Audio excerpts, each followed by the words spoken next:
नमस्कार, मी राहुल वाल्मिकी. जय महाराष्ट्र मित्रांनो. आज विषय असा आहे का बदलापूर चर्चा एक लहान पोरीवरती निंदनीय घटना जी घडली आहे त्या पोरीचा फोटो बघून ना मला रोमटे उभे राहिले. मी बोललो काल आमचे पोरं आता शाळेत आम्ही कसं पाठवू.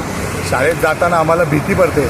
प्रत्येक लोक आपल्या आपल्या घरी कामं 8-8 तास करतात, कोण 12-12 तास करतात. आपले आईबापा पोरांना घरी ठेवतात. पण शेवटी आम्ही करायचं काय. मी ना सरकारला हात जोडून विनंती करतो का सरकारने जर एका दिवसात तुम्ही लॉकडाऊन करू शकतात, एका दिवसात जर तुम्ही नोटाबंदी करू शकतात, सरकारी एका दिवसात तुम्ही बदलू शकतात, खुर्चीवरही बसू शकतात. मी हात जोडून विनंती करतो एका दिवसात बोलवा आणि लाईव्ह करा आणि त्याचा मुंडका कापा त्या भडव्याचा. मग आपण बोलू शकतो काहीतरी कामं झाली आहे. आता काय करू नका, पुढं काहीतरी घटना अशी लहान पोरांबरोबर होणार नाही. कारण की मी कामाला येताना असं माझी पोरगी सुरक्षित आहे का नाही मला ते मनात असतं. मला ती भीती आहे. तर पुढचा करून मी हात जोडतो, पब्लिकचा तरी हवाला करा ना, आता आमचा तरी हवाला करा, लाईव्ह करा आणि त्याचा मुडकं उडवा. मुडकं ज्यांनी जी घटना केली त्यांचे मुडकं उडवा. ह्याच्यामध्ये राजनीती काय करू नका तुम्ही. जय महाराष्ट्र.